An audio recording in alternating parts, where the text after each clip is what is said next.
Plaintiff Antoinette Irving says when she first met the defendant, she was a socialite who threw huge parties every week.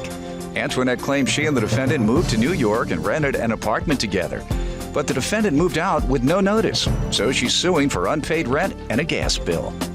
Defendant Monica Pahatrick says she wasn't totally comfortable moving in with Antoinette because Antoinette was clingy, negative, and judgmental. Monica claims she was forced to move out of the apartment because she felt unsafe living with Antoinette, and she's countersuing her for the balance due on a security deposit and rent. All rise. This court is now in session. The Honorable Judge Greg Mathis presiding. You may now be seated. Let's start with you, ma'am.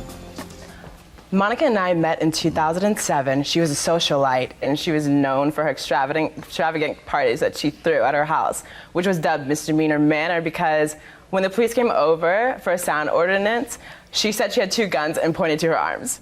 So after that, we became like really good friends. And when you refer to socialite, what do you mean? She was the party girl. She threw huge parties at her house of 200 plus people. How often, though? At least once every 2 weeks, she had a party. Okay, go ahead. So we became close friends, and after that, we had just decided that we were both gonna pursue our dreams of becoming successful and move to New York together. So we had a yard sale. What were those dreams? Those dreams, mine personally, was to attend film school. Okay. I'm not sure what hers were, but we both did want to move to New York together. Okay. So we had a yard sale, sold everything we owned, and I could pack that into 2 suitcases. I was waiting at my parents' house. Yeah, you all are relatively young, right? Your early Yes. 20s? So you wouldn't have much. And I got out of my lease in my apartment as well, and I quit my job. And I was waiting on a plane ticket from her brother, which was the plan was that we were going to stay in Jersey with him while we were commuting to New York to find an apartment and a place to live. So before we set the date, a week prior, I called her and contacted her, and she decides she does not want to move in with me and that we would not make good roommates. And you all never moved in? No, I was crushed. All right, let me allow her to give me Yes. some background before I come back. Young lady? I met Antoinette probably about 1.5 years ago, and it was probably through one of my potlucks or something like that, which the potlucks were every Tuesday, and the parties were probably once a month. So that's Were you making money off of these things? No, just did it for the community. Okay. You fed strangers? You fed strangers? Oh, well, Or you fed friends the of less- friends of friends. Okay, the less fortunate. Well, yeah, I guess we all are pretty not fortunate. We rode our bikes everywhere, and we didn't really have too much money. When you refer to doing things for the community, typically, or at least that's my frame of reference, is you're doing it for people in need, or you're doing it for strangers in need. So this wasn't for the community, these were your friends. I assure you, all these kids were very hungry.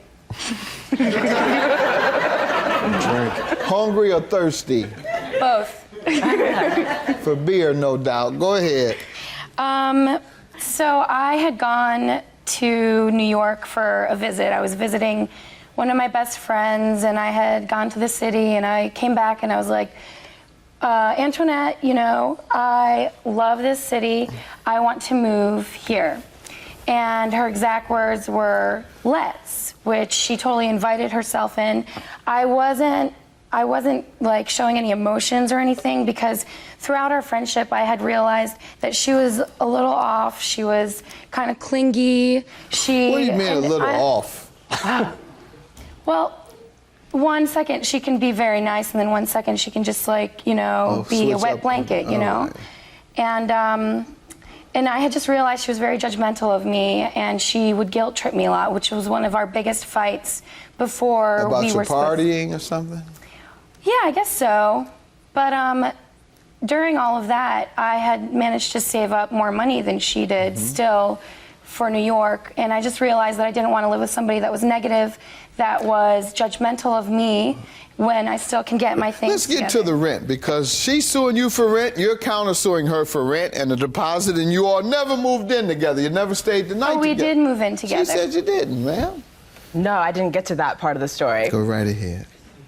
So I had a sublet in the month of October, and through Craigslist, I decided. She does have that looking at her when she look at you. Through Craigslist, I decided it I'm wouldn't not saying be. she's off. I'm just saying she got that I decided looking at her, it would be financially a better decision to move in with a roommate that I knew than by myself. So I called her up. I was a better person, and we made that move in together in November of 2008. All right.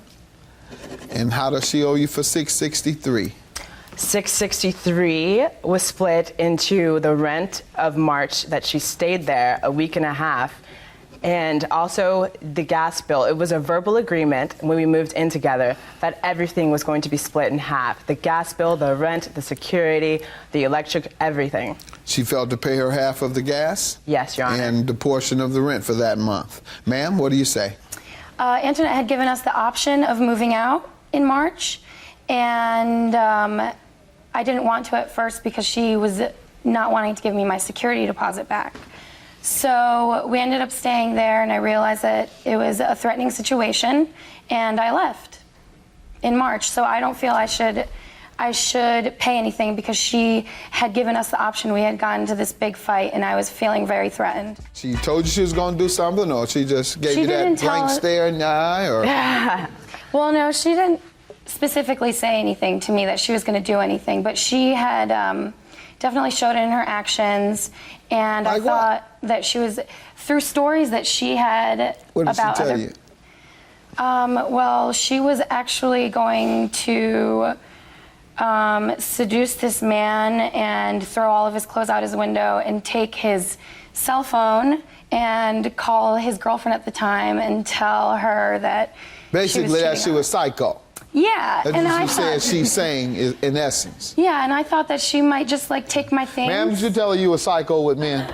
That has nothing. That is not relevant to this case, Your Honor. I believe so. In March, I did give her the option of moving out. She discussed that she was not going to. We had a verbal agreement before her friend Brittany moved in that she was going to stay until October, and that was when the security deposit that was due to her would be given to her. And she forfeited it. She moved out. She never once said that she was going to move out or give me a warning. And that's not a defense to moving out under emergency circumstances because you felt threatened because she told you stories about what she was going to do to her no good man. That's you know, Well, that's not a defense to that. What's your counterclaim for $600? Well, when we first moved in together, the first month of November, the total was $2,800. I put down $2,200. She put down $600. Your Honor, I object. The reason for that was because of her selfish decision in October when she decided to change my life and decide that she wanted to move to New York without me. I had to find a sublet. I was driven. I was going to make this happen. I had already arranged my entire life for this plan that was agreed on. All right, but we have to go with what the agreement was. What was that agreement? The agreement was that she was going to pay me back in January. How much? The $800 that she owed me. She has not reimbursed you. She reimbursed me $200 in January. All right, ma'am. Your Honor, I reimbursed her $200 because of her partying and drinking. She had ended up losing a job. How much was the security deposit altogether? Security deposit was $2,800.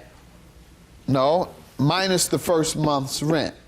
Minus first month's rent. I mean, the $2,800, was that just a security deposit, or was it the security deposit plus the first month's rent, which is what most landlords charge? November was security deposit and first month's rent. That was $2,800. Okay. So what was the security deposit?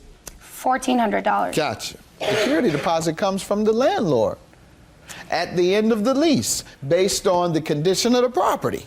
So Did you get your security deposit back? No, I didn't. And do you expect to? I don't expect to, no. Why? Because I left the lease, I left the house. All right. I'm suing her for what I loaned her. It was for her part of the security deposit. I loaned her the money. Ma'am, I'm going to consider this a loan. I'm with her. She has forfeited her security deposit, as she knows, by breaking the lease. And you have admitted to receiving $1,400 from her. which went toward your share of the rent and the security deposit. There was never a date when I'd have to return that. She knew that I was How long ago was that? That was in November. She knew I was working 2 jobs and working very hard to pay it off. Her and her friend were extremely disrespectful to my living situation and my schedule at the time. They would stay up late, have people over every single night. The house was trashed. We had a rat that came and visited Monica's room on a nightly basis, and since she's moved out, it hasn't come since. Only her room? Only her room. Only her room. No. Yes, only her room. We didn't know anybody to have people over all the time. We had just moved there. All right, what about the rat that comes to Well, the rat was all over the house. I mean, they were all over the house. It lived in our house, not in my room. I mean, it would go crawl under my bed sometimes, and I think we had a pest problem, but... It's Brooklyn. Did you want to speak? Come on up. Okay. State your name. My name is Brittany Payne. Yeah, I know New York has a lot of rats. I heard you say it's Brooklyn. New York has a lot, but I don't think most people welcome them into their bed. We didn't. We didn't. What she said it gets on the bed sometimes. Underneath. Scurried there. Scurry around the house. The bed. Scurry, yeah, it would scurry. Go ahead. Okay, I am the 3rd roommate in the 3-bedroom. I came into the situation in December. I put down $467 for my share, but I'm just here to say that when I lived there, me and Antoinette never got along from the get-go. And I moved up to New York on a whim, basically, to help them out. Yes, after she moved in, everything went downhill. Her and Monica were best friends. They completely ignored me, and she was negative to me all the time. They would seclude themselves in their rooms, lock themselves, and whenever it came to talking about the bills that need to be paid, they would completely ignore me and go out and leave the house. All right, ma'am, I'm going to grant her counterclaim for the loan. You've had a reasonable amount of time to pay it back. If there was no deadline, it's based on a reasonable amount of time. I'm sure this woman wanted her money prior to 6 months, and I'll grant you yours as well. Therefore, you're left with $63, ma'am. You ladies have a good day. Thank you. She just has her parents pay for everything. She doesn't know what it's like to actually fend for your own in a city by yourself. I make my own money. My parents don't help me at all. Whatever. She's crazy.